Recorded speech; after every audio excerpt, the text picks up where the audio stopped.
Thanks for everybody for coming and for the slideshow. I'll try to keep it within reason, but I'm glad you're all here and looking forward to sharing this experience I had with my friend Garrett, who's in the chat or who's watching this as well. So just to start, this was sort of a, a brainchild of his. He really wanted to explore the Brooks Range, and we sort of used this trip as a potential sort of a scouting trip for an even bigger one. And it's taken years to kind of get here, but we finally sort of put it together, and uh, and here we are. So I'm just going to go right into it. So from here, from LA or from California, we flew to Fairbanks, and to fly to the gates of the Arctic National Park, I mean, flying is really the only option. In winter, there are other options, but generally, the road stops. There are no roads where we were going, and you have to fly. And these are daily flights that go in and out of this Inuit village that we that we started and ended from. And they transport all sorts of things, like you can see this dirt bike that's there. Basically anything, and there's, like I said, flights daily.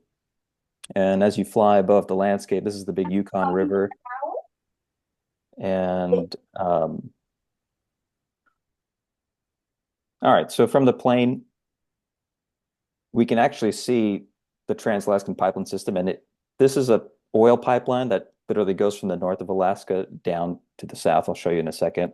And following that is the Dalton Highway for repairs, maintenance. Is sort of the highway had to be built basically from um, Fairbanks all the way up to the Prudhoe Bay, which is in the north, and it's essentially all gravel.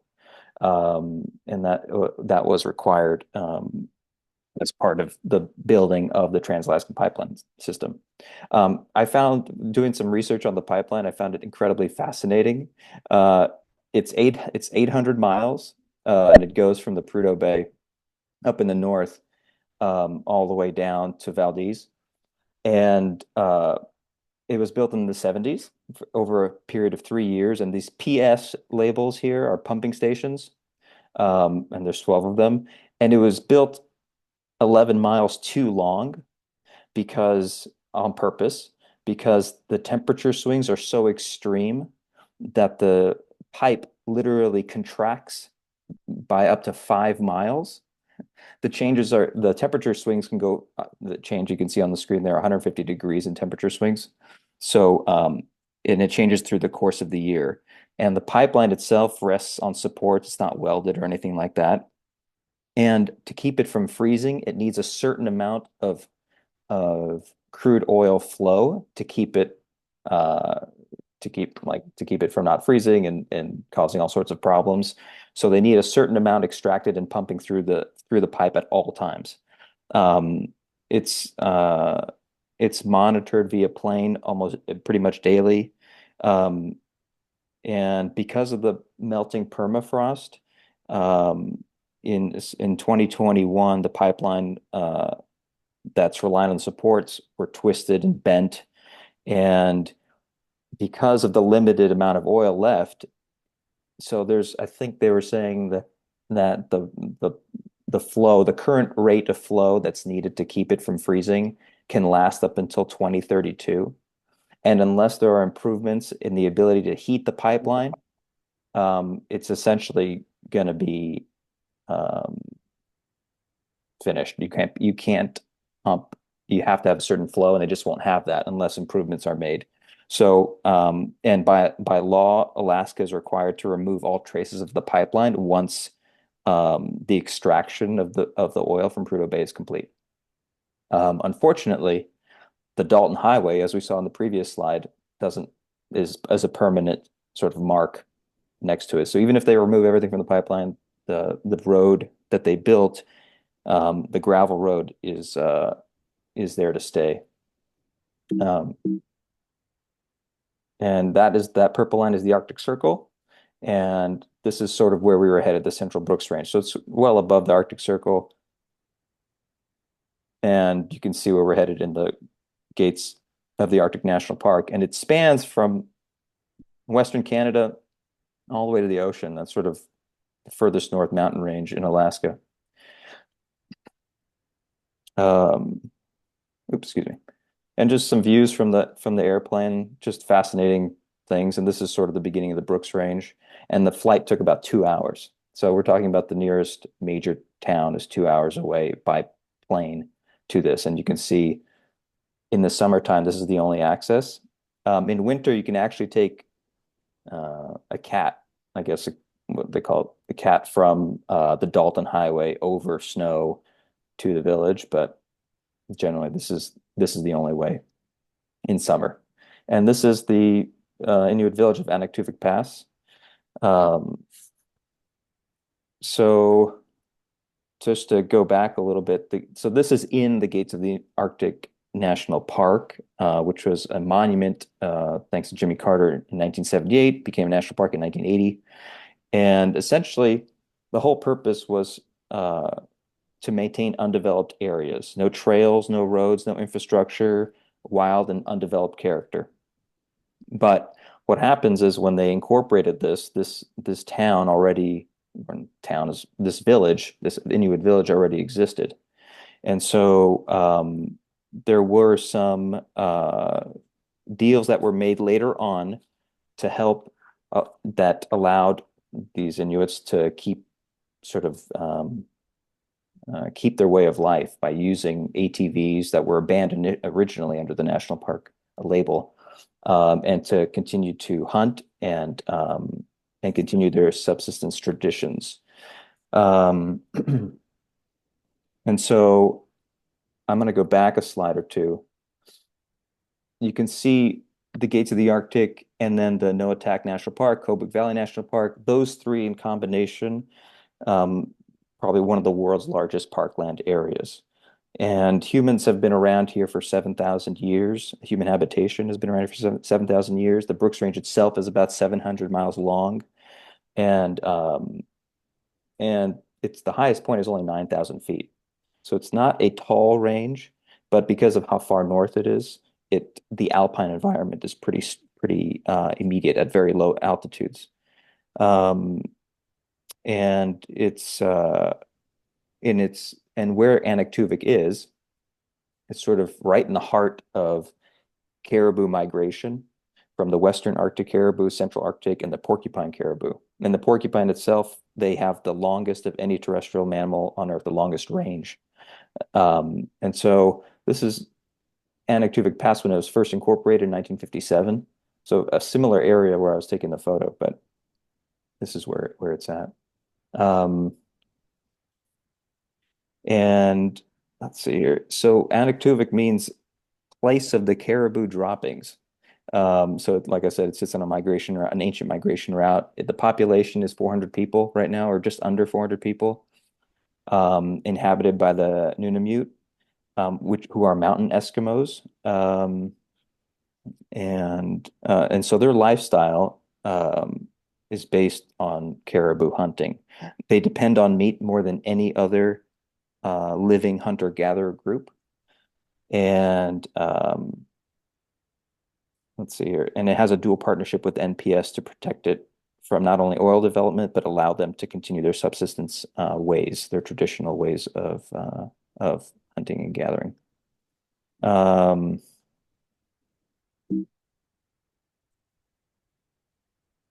So this is the Anaktuvik Valley. So when I first arrived here, I was wondering where the heck the mountains were. You're just so far from everything. And but as we started our trek, Oh, uh, sorry. this is this is one of the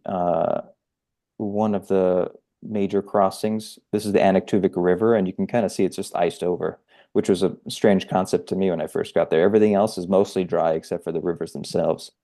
And so you can see a little bit close up. So out of the village, because the surrounding territory around the village is owned um, by certain native corporations, It's technically trespassing as soon as you walk out of the village, but there are certain easements that allow you to step out and recreate uh, in the in Gates of the Arctic. There is a ranger station there, by the way. It's Um, mining. I guess because the computer is registered to you. um, would you guys mind muting your microphone, I'm please? sorry, Michael. Okay, he's now muted. Thank you.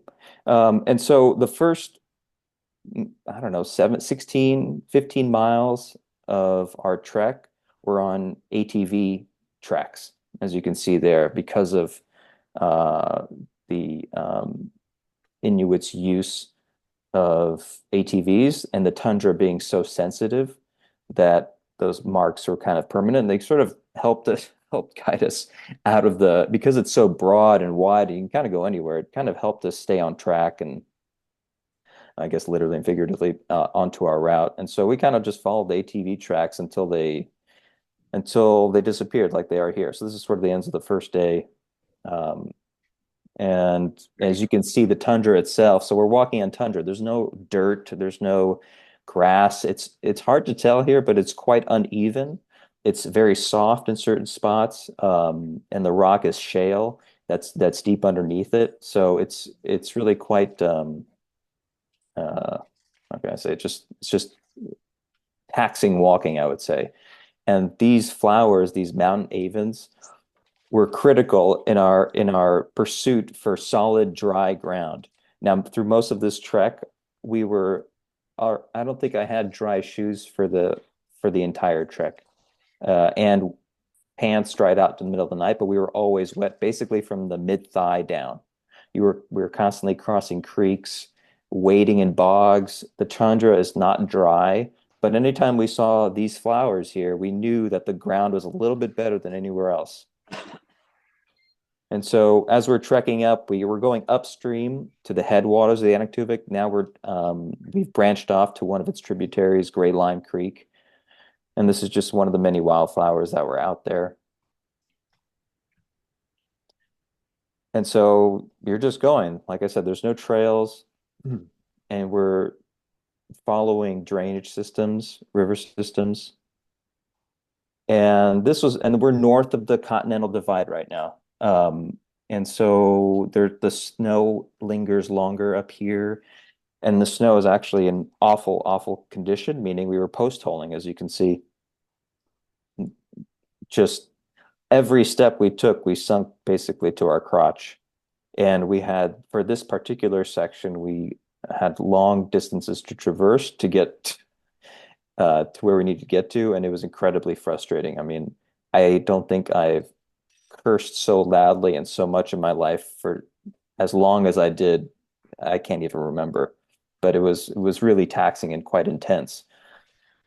Um, and so we get to this broad valley, and we're taking a break here, and we have to sort of find our route, and we're just basing this off map, and even the map couldn't tell you exactly where to go. We're just trying to find the best conditions.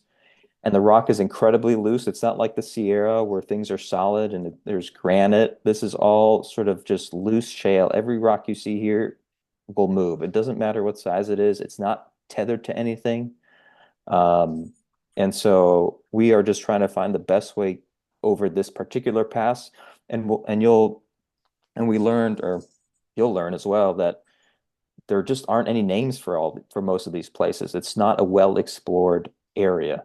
Bob Marshall in the 30s, he came out here and had several expeditions to the Central Brooks Range, and he named a lot of the rivers and certain peaks that we passed through, and that was kind of it in terms of formal USGS naming. And so more post-holing, just pretty awful. And to some point, we had to crawl because there was no way to just step. We would just sink all the way in, and we'd be flailing. So hands and knees was the strategy later on. Um, and this is a little video of the other side of this pass that we named, but I'll refrain from saying that name. So, like I said, we're just going from drainage system to drainage system, crossing over a pass and continuing down. And this glissading wasn't for fun, it was out of necessity. And even glissading was hard. It was just the snow was so soft and there was so much of it that I mean, we were just desperate for anything at this point. One of many gorgeous camps along. This is north of the Continental Divide. There are literally no trees. It's all tundra. It's water, tundra, and rock, pretty much.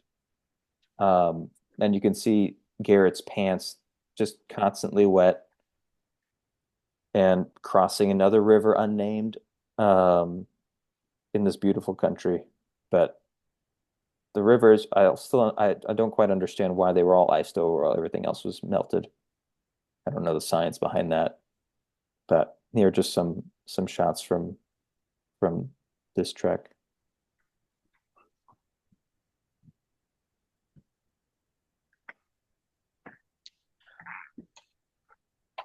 So yeah, so we're continuing to follow drainage system. So this is a really similar flower to one in the Sierra called the white heather. And it was so cool to see its brother way up here in the Brooks Range, Arctic white mountain heather. And you'll find that a lot of the flowers that are named in Alaska are Arctic, Borealis, Alaskan. They're very proud of this. And these guys, little tiny guys, survive a very small for this very small period of the year.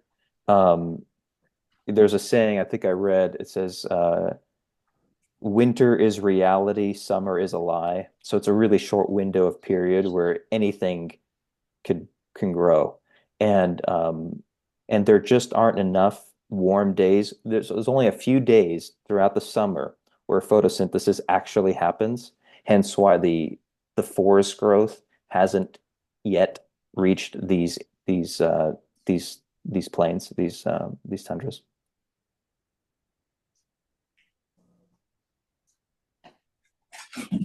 And so whenever we could, because of the tundra being kind of just awful to walk through, and you have to pay attention to every step. You're out here, there's no rescue. You have to depend on yourself. You cannot get injured. You are maybe hundreds of miles away from anything that resembles a healthcare or like sort of a hospital or some type of urgent care. There's no one's going to extract you. And so whenever we could, we would walk on the ice rivers, just because it was slightly easier walking. It wasn't soft, it was firm, and we would just take advantage of those moments whenever we could. Um, and, we didn't see many animal prints north of the divide, but on occasion you see this wolf print, for example. And we didn't see any animals, or well, we saw one north of the Continental Divide. This is a beautiful valley called Ula Valley, and we're just following the drainage system here. Another beautiful flower. It's called the windflower. And littered throughout this landscape are the caribou antlers that are shed. I mean, this is just one, but there were tons along the way. And it's an ancient, this is a migration path for the caribou where they cross over this range in March and April to go to the flat plains north of the Brooks Range. And then by autumn, they come back over the Brooks Range and go further south. So big vistas, big wide valleys, and Garrett's pants again, just constantly wet. We're just dealing, and this weather, amazingly, we had, for the most part, generally great weather. As dark as those clouds may look day to day, we just were very fortunate with how the weather turned out in our favor. And because we were there in June, the mosquitoes hadn't hatched yet, and so we were essentially mosquito free for most of the trip. This is the Killick River we were just following. This is Ula Pass. And now we're crossing over from the north north of the divide to the south. And so this is a trek, I think it was this trek normally takes hikers about a week, 7 to 8 days to complete from the Anaktuvik Pass village all the way to what you'll see. Oh, here's a print, grizzly bear print. And our first animal, well, this would be south, I guess south of the divide. This is a porcupine that we just found sitting in a tree. More frigid shooting star. So another Alaskan named. And so we had to resupply. And that Dalton Highway that I showed you guys early in the slideshow, there's a great service for $25 a piece. We can have a bear can occupy one of their bus seats because tourism is a big thing on the Dalton Highway in the summer. So they have these buses of tourists that go up the highway. You know, people look at the pipeline. I think they go to Dead Horse or Prudhoe Bay up there, and it's another tourist industry. And and for so it takes the average hiker 7 to 8 days. We took 4 days to get to this place. So they were long days of hiking, maybe 10 to 14-hour days, quite intense. And this is a small little drainage where we just have to walk through because either side of this is massive brush, and it's just really terrible footing, and just it would take forever. So we literally are just walking in creeks to get to where we need to get to. Now we're at the boundary of Gates of the Arctic, and over there you can see, as I pointed out, the Dalton Highway and the pipeline, and this is where we resupplied. So by giving the bus company a mile marker on the highway, which we really couldn't get from on the internet, I think Garret had to get it from some other means. We could tell them like drop off our bear cans at mile marker 274 or something like that. Or there's an outhouse. So along this highway, because of the tourism, there are outhouses along the way. So like put it behind the outhouse. It's really kind of, hopefully we get there and the bear can's there. That's sort of the attitude we had to approach this with. And you'll see that canyon in sort of in the center of the picture. And we went down into that. And you can't tell here, but as soon as we did, the heavens opened up and it was raining like crazy on us. And we were crossing the creek, and those creek levels rise quickly. And the biggest danger in the Brooks Range is drowning. And so being in creeks all the time and crossing them all the time is the biggest hazard, but there's really no other option for us. So those are the scariest moments. I think more intense moments is, can we cross this swift creek safely? Um, and so those are the big stressors of the trip. And this is the pipeline up close. So we're walking up the road now, trying to find the outhouse and hoping our bear cans are there. Otherwise, our trip is cut short and we're going to have to stick our thumbs out. But this is a really good view of the pipeline. And sure enough, there's an outhouse and there are the two bear cans. So we were fortunate. As soon as we opened the bear can, though, we had a little friendly visitor a little red fox came and just could smell our food immediately. Excuse me, I'm not seeing any photographs.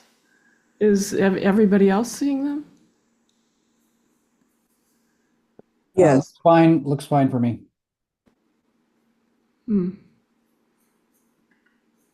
We will post a recording of this presentation. So if you unfortunately can't see the photograph, then that would be the way to see it later. Okay, thank you. Anyway, so you could tell that there was a deluge. You could just see his coat. We all got soaked in this one. And so after we actually, because of how we were pretty exhausted, so we ended up just camping by the pipeline for that night and sleeping for 12 hours and just resting and sort of conserving our energy for this southern route. Now we're going to be south of the Continental Divide, and it's going to be longer and harder in a lot of ways because there's more brush south of the divide and a lot more animals south of the divide.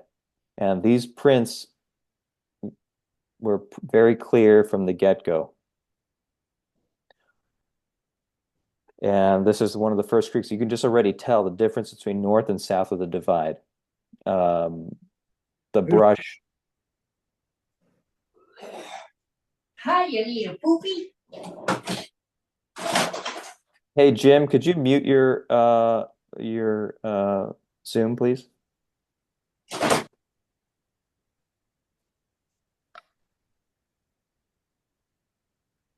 Um, anyway, so you can see what the difference is. It's not just easy tundra anymore. It's just thrashing through this. You have no idea kind of, well, we use GPS to kind of have some direction, but sometimes you just don't know. And trees are ever present now. Spruce, here's a baby spruce, but you can see in the background sabor. And here we are again. This is pretty typical of some of the trying to stay out of the water as much as we can. Not only is it a risk for drowning, but it's incredibly cold. I forgot to mention early in the presentation, whenever we crossed, I mean, this is this is snow melt. And there were certain times where the rivers and creeks were so long, you couldn't, your legs were stumps at the end of it, and they were incredibly painful. We would like be growling at each other, just trying to stomp some blood back into our legs. And this was a constant. So any chance we could to avoid the creek, we would take, even if it was precarious. And finally, we were able to get above the brush line, and I mean, at first I was really unimpressed south of the divide, but as we got higher, it got better. And so tree line, I believe, is much higher south of the divide. And from here, though, because of those animal tracks, we were able to actually see more animals. So from this point, Garret, he actually early in the trip, the first day, he found excuse me, not a pair, but a monocular in its case that somebody dropped who knows when. And even though our packs were already as heavy as they could be, he picked up the monocular and we had it. And I'm really glad we did because we were able to see this grizzly bear, our first grizzly bear of the trip. You can see in the center left portion of the photograph. And he was on the other side of the creek, I mean, higher up and sort of out of our smelling distance, I guess. And he was just lumbering along, and he would actually go up much higher up the slope, and we used that monocular to our advantage and just kind of sat and stared and watched him or her do their thing. Um, oh, and yeah, this is uh, sort of a skull carcass and horns of a Dall sheep, which we unfortunately never saw.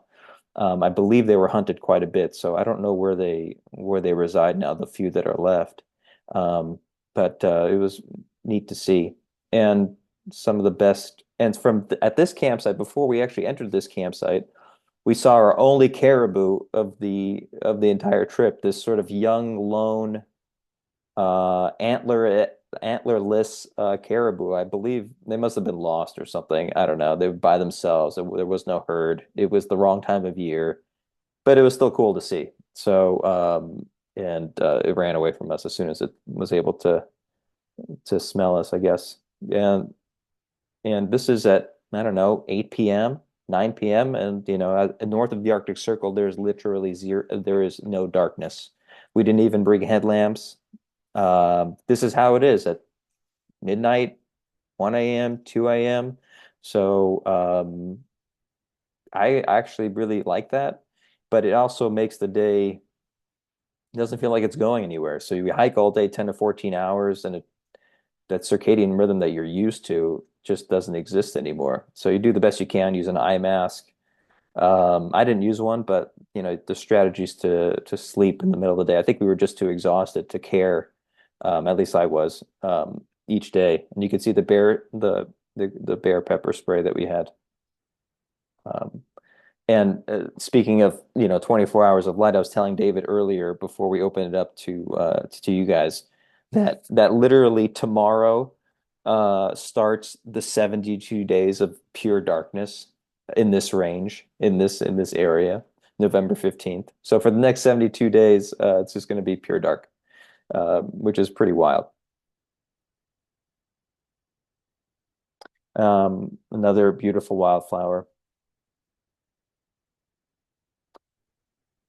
So, actually, just before we got to this is the North Fork of the Kuyukuk River. This is actually a pretty a well-known river that Bob Marshall in his 1930s expeditions followed well further south and spotted a couple mountains and gave the name Gates of the Arctic.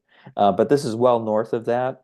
And right now and right before this, we were having lunch.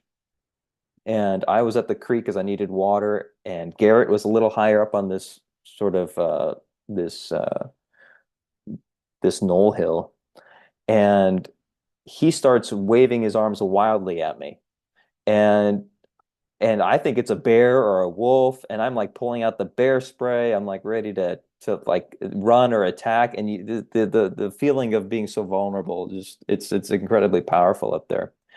But after he actually had to use his voice and called out to me and scared what he was trying to get me to see, but they were three wolf pups that were playing in the grass.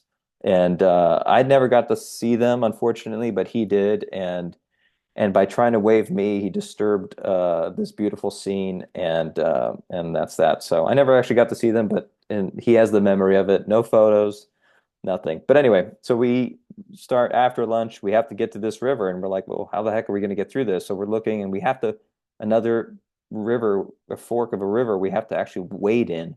So we decided to go up the canyon. There's really no other option, and try to hug the shoulders of the river as much as we could. And you can start to see the walls are getting taller. The rock is not great. It's just really loose, and there's there's some white water here, so it's moving pretty swiftly, and it's incredibly cold. And we're just, do we want to keep waiting in this? No. So we look up the sides of one of these things, and we're hoping that if we can ascend these really steep slopes with our heavy packs, we can get to a big broad plateau, and we don't have to deal with the river and all that kind of stuff. And so it took some time, it took some effort, and you see this rock, it looks all solid, but everything moves, everything you touch shifts. And you could see how small the river is now. And we had no idea what was going to be on top of this, but we were hoping. And sure enough, it was like it it it became relatively good walking compared to what the other option was. And you can see the river in the distance. And so we were just so pleased and like really ecstatic we were able to get out of that conundrum. And more caribou antlers. I mean, you're not allowed to take them out of the national parks, so we just picked them up and put them back. But man, some great finds down there. And you could see the bog behind them. And so it's hard to tell, but it's just boggy a lot of the way. And if we can get on some ice, we would. I mean, this is way better walking than that we just saw previously. And this is crossing the North Fork of the Kuyukuk River, the one we had sort of avoided in that canyon, in that gorge. And so we crossed this one, and it looks great on the other side. It's green and it looks solid, but it was probably the most exhausting walking of the entire trip. Just bogs and just wetness and softness, and it's incredibly taxing walking. I took a picture of this because I thought it was quite interesting. You don't really see shapes like this, especially rocks constructed in this manner. Clearly, it was done by a human being. I don't know exactly what it means, but I thought it was interesting at the time, and I'm not really sure what it was. And this is the next day, and now we're going over another pass. And now we're really getting to the country that I personally love, just like sort of the high alpine. And that's the drainage that we followed behind him. But that's Garret coming up. And this is a little video of, you can see the west side of it.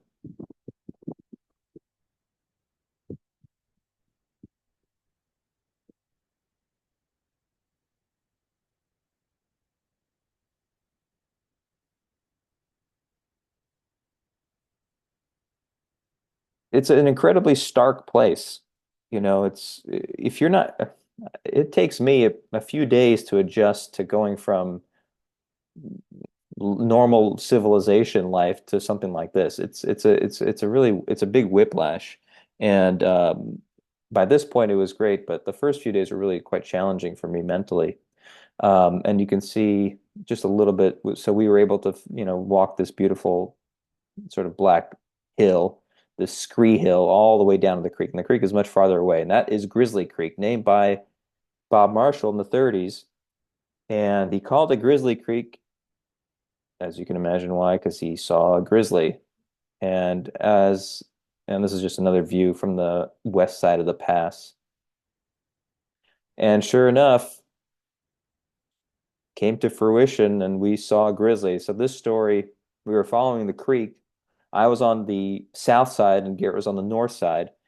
And we were starting to get, my side was starting to get really brushy and I wanted to go join him. So I descended to the creek, crossed the creek, went up a ramp, went to the ledge he was on. And as he saw me and he turned around to continue west, this grizzly was not 10 feet away or 10 yards away from him. And they both scared the hell out of each other. And that grizzly just darted as fast as he could in the opposite direction, fortunately for Garret. And I was able to catch up, but so I took some shots of the grizzly as he would look back and he would continue running up the hill. He would look back and continue running away. And the grizzlies, I was telling David earlier, are smaller than the coastal grizzlies. There just isn't the same amount of feed here in the Brooks Range. And for males, as I was doing some research for the Brooks Range bears, they range over 195 square miles. That's their range. And so this is like sort of the perfect place for them. They can go without obstruction, without human interference. Anyway, so that was our second and our last grizzly of the trip. And this is another incredibly beautiful confluence and separate drainages of Ernie Creek and Canunga Creek, which we would follow. We would go to the right. We wouldn't follow Ernie Creeks to the south. And the brush is, you can see, we're going to start veering down into just the big brush. And you can't tell here, but this is the next day. There's not, not much to show besides more bushwhacking. But this is up another awful pass. The rock here is quite loose. We came up a steep bank to get to the lake and then worked our way around. And more post-holding snow on the north side of this pass, which we named. There were some expletives in this name, so I'll refrain from saying it. But it was just very challenging. You could see him post-holding again as we're trying to get to the very last bit of the pass. And after we descended quite a ways, we found this sort of windy corner, this windy little plateau, and nothing's really ever flat out there. So it's just you do the best you can on the driest ground you can. But the weather and the views were absolutely sensational for the most part. And, just find the white flowers as we're doing here, doing the best we can. And this is we saw a lot of these. This is just one photo of it. It's hard to tell here and how big these holes are, but this is a grizzly looking for grubs and looking for whatever he would feed off of. As you can imagine, this is another reason why they're on the smaller side of things. They're not eating pure salmon, just picking them out of a river. They're just trying to survive however way they can. Just another photo of going down the drainage. And, for these last, there's nobody out here, really. We were sort of on our own. And I think to our preference. Another Alaska wildflower. Now we're descending into the sort of the headwaters or sort of the start of another major tributaries to the Koyukuk River. And this is a pretty remote area, but as you can see, it's a big broad valley and it's a river. And what does that mean? It means brush for the most part. So this was 10 miles of we knew we braced ourselves for it. And by the way, from this point, we saw a couple moose running around. But for the most part, this is a video of what of sort of what we went through for 10 miles. You can see the smushiness, the softness of it, how wet it is.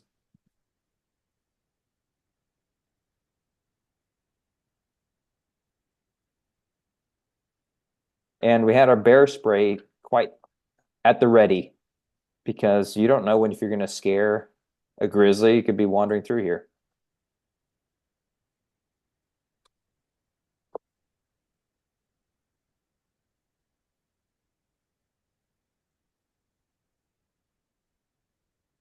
And I'll show you one more just because it was probably that traumatic.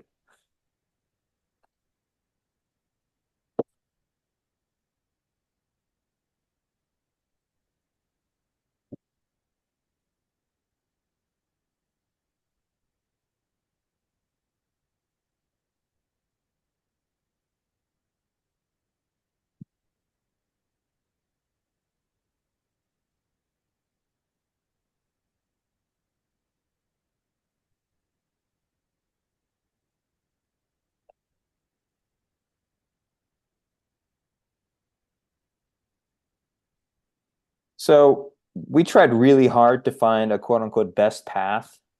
I mean, we followed game trails as best we could. We tried, there was tons of scat in this river system, in this river valley. Um, but really there's really no way to make it that much easier. You just have to put your head down and go through it. Some more. May need to ask Wendy's iPhone to mute yourself, please. Thank you. Some more. I mean, like I said, there were hundreds, maybe thousands of these littered even on our path. Our last pass, if you can call it that, we were just, we're just moving along. We're trying to get back out of that river system, back over.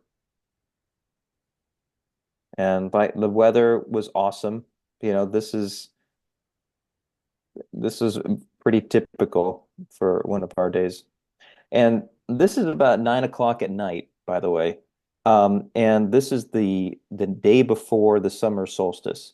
And I had the bright idea of foregoing our sleep and starting our last day just because the timing worked out the way it did. This was not planned. That we would complete our backpacking loop and start at the summer solstice. So the rare time, the only time of the year where technically the sun does not drop below the horizon north of the Arctic Circle. I don't regret that decision, but in the moment we had just done like a 20-mile day, just absolutely thrashed going through that river system, and we were just, Garret really liked the idea, so we did it. And so we were here resting for a couple hours, maybe 2.5 hours in the evening, just trying to get some rest before we start at midnight. And here we are, the midnight summer solstice. This is how it looks at midnight, in Alaska, north of the Arctic Circle. Now, because we're in mountains, we didn't actually see the sun above the horizon because it's barely above it. So we have mountains hiding it, but you can see via the light, the way it is. And it's not warm, it's cold, and we're crossing creeks, and it was actually very cold. So it wasn't because we weren't getting sunshine on us. We were in the shade most of the time. But I think it was a really neat way. This is literally our last day, and this is a really neat way to end the trip. This is about 2:30 in the morning. And we had to cross that creek further up, but for the most part, more prints,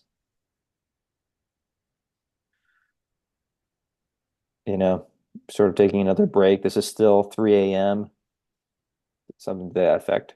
And oh, by the way, I forgot to mention the reason why we were sort of on this timeline. I was literally out of food. These last this last day, I had literally nothing. I had to ask Garret for some food. This is why you can't wing it out here. There's no resupplies. There's no trail angels.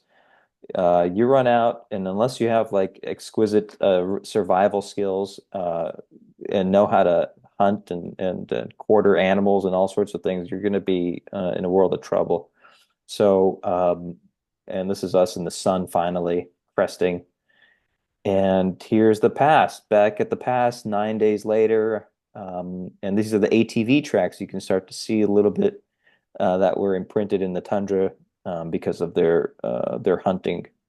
And back at the pass, and we sort of we came up with the name of the Anaktuvuk Divide Loop because we were both the north and south of the Continental Divide. You know, one drains to the Arctic Ocean, one to the Pacific, and our calculations at the end: 155 miles, 26,000 vertical gain, 9 days.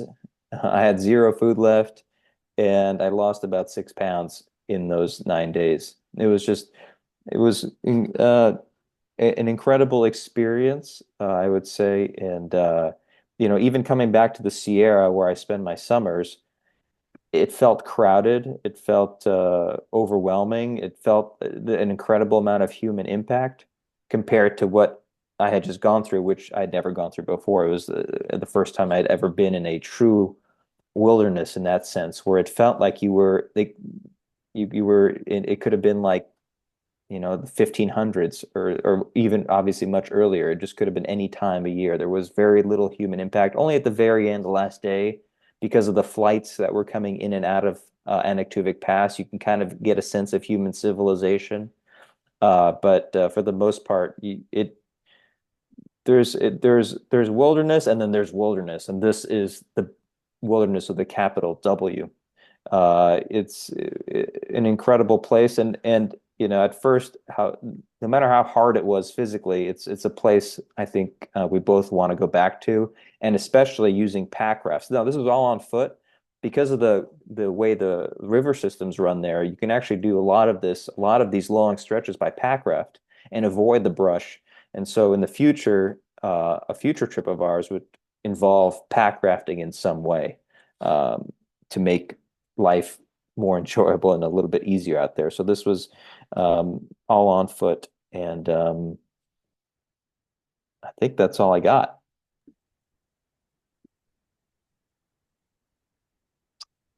Wonderful. Thank you so much, Michael. Just a spectacular story and journey. Thank you for taking us with you to Alaska, to the Brooks Range. I am going to ask folks to go ahead and use the chat function, which is in the bottom of your screen, to post questions that you have for Michael. I'm sure there are lots of interesting questions about, many aspects of your journey. The question I have is, when you're planning, given the physical demands of this kind of a exploration, how do you prepare? How do you prepare your body and your mind to accomplish this amazing kind of feat? I would say the mind is more critical in this case, and we did it. I mean, both of us, our sort of lot in life is long distance endeavors. So this is a long history of not only long distance backpacking but ultra running, and using our previous skills from other expeditions to good use out here. So we sort of took all our backcountry knowledge and applied it to this type of terrain, and that's kind of what we needed. But it's day in and day out. This is a lifestyle. It's not this trip is not a one-off thing. It's sort of the way we live, and what we prepare for and what we get excited about. So it's something we can constantly prepare in the city or wherever. Our goal, our never-ending goal is to be ready for these types of things. Wow, cool. That is amazing. We've got a few good questions coming up here. Mac is asking, she says, great presentation. Curious about foot care. during the trip with your constantly wet feet? Garret had a world of trouble. He brought shoes. Okay, so your shoes are going to get torn up. They're constantly wet. He brought shoes that he has worn before, not those particular pair, but the style. And he had the hardest time dealing. The sides of the shoe were sort of made of plastic, and because of the uneven terrain, he was always on a camber. There was no flat step. We didn't get to a flat step until we hit the runway again, back at the village, where it was like, oh my God, this is what dirt feels like. This is what flat feels like. So the sides of the plastic, because of the camber, would dig into the sides of his ankles. And his foot care regimen, he was literally doing shoe surgery out in the field, take a knife and to cut the plastic at certain points and just managed it with tape and God knows what. I mean, he's a tough SOB, so he just sort of gritted his teeth and bared through it. But the foot care on my end, at least, generally was okay. I mean, if your feet are toughened, through the training, through being out in the wilderness, through calluses, through the shoes that you normally would wear, you should be able to handle this okay. You would dry them out. We dry them out at night or during the day, and we just try to get them dry. Nothing was ever, our socks and our shoes were never dry, but we just did the best we could under the circumstances and suffered in certain ways. All right. Ron has got a question here. Did you have an emergency GPS locator? That is, I guess, if you got into trouble, could you call for help somehow? Yeah, we did have an inReach. I just don't know how effective it is up there. There isn't like a search and rescue station close by that can just come and pick you up. I did have it. I have no idea what I would have used it for, and I was glad to not use it. But yeah, we did have one.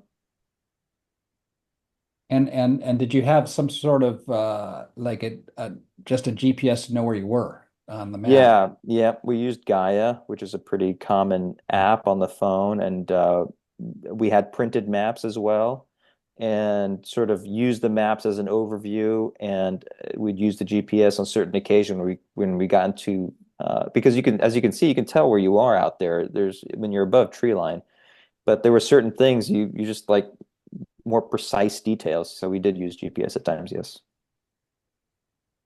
Talk a little bit. You said it got really cold. I'm sure if you were wet, it was even colder. But Yeah. What were the temperature ranges you were dealing with? What was kind of the warmest day, the coldest night, that kind of thing? Great question. I don't think it ever got below freezing. So I would say between 40 and 60 was a common thing. Like I said, we had great weather for the most part, except for one certain part of the day where it was a huge deluge. But beside that, we were very fortunate. Now, when he was telling me how to prepare for this, he was just like, be ready to be cold, wet, and miserable. That was his sort of that's what you need to be prepared for. And fortunately, we were wet. I wouldn't say we were necessarily cold, only in those long crossings. And miserable, yes, in other ways. But if it had rained a lot, for example, like in August, where it's known to rain quite a bit, and the mosquitoes were there, man, that they would have taken it to a whole new level. I'm not sure that would have been enjoyable in any way. So Donna Barnett is asking here an interesting question about your sort of lifestyle and what you do outside of trekking and how adventurous you are. When you say it's how you live, is that in the work you do, or have you written about this in your event? Have you written these adventures up, and have you been an author? I mean, how do you communicate not only the treks you do and the adventures, but your lifestyle? I mean, just she wants to know more about about what makes you tick, Michael. Um, well, not to get so into it, but maybe when I first went back to college many years ago, I had just finished the Muir Trail, and I was like, I need to be able to do more of this. So the profession I went into was a profession where it gave me a lot of flexibility in terms of time. So I sort of work to live.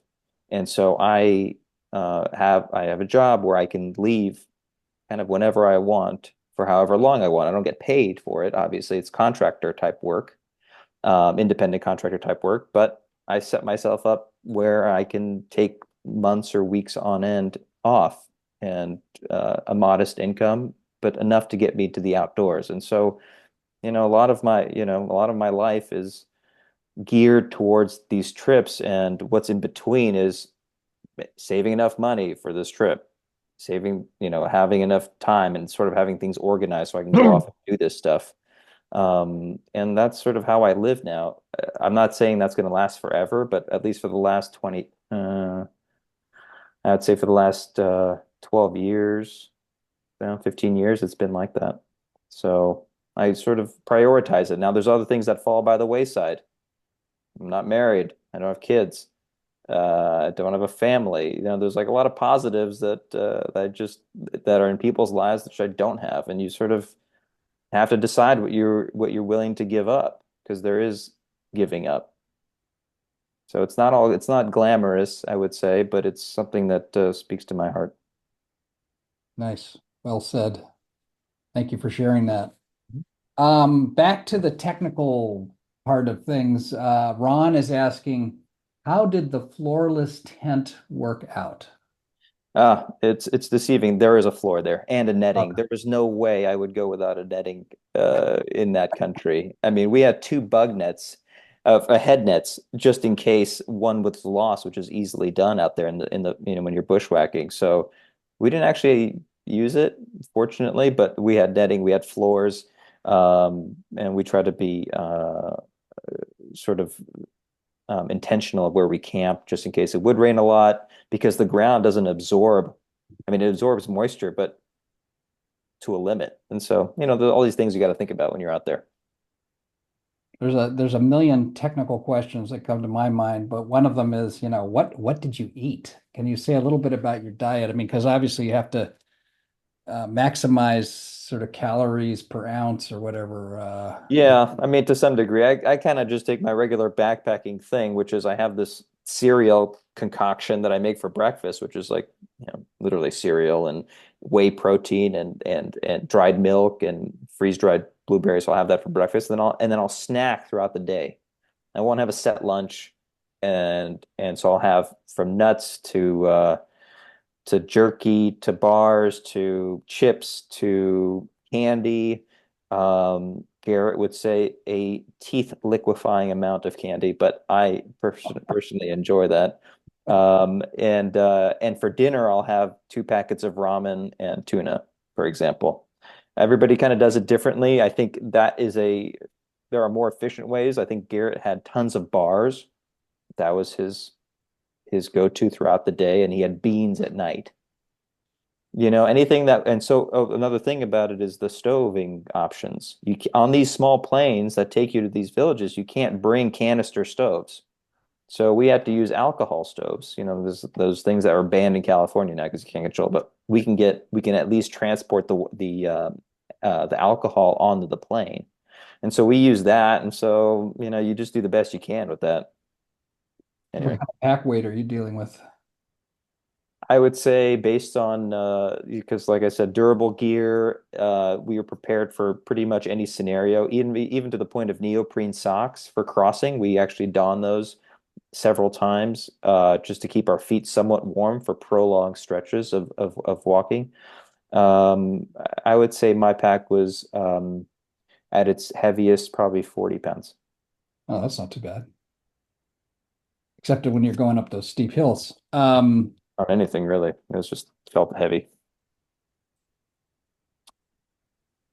Super impressive. Any other questions out there from the audience? Looks like you've kept everybody here really entertained and my goodness, what an amazing journey and spectacular images that you've shared with us. Thank you so much. Huh. Any final thoughts you'd like to leave us with? If anybody can wants to know what true wilderness feels like, or sort of have their idea of what wilderness changed compared to what they are now, I would go there. I would at least walk and get a feel for that place. It's a big range, obviously, but you know, it's worth visiting. There's a reason why it's preserved and it's a national park, and the Brooks Range is what it is. It's a spectacular place that I highly recommend people go feel as much as see. Wonderful. Thank you so much. Well, everybody, I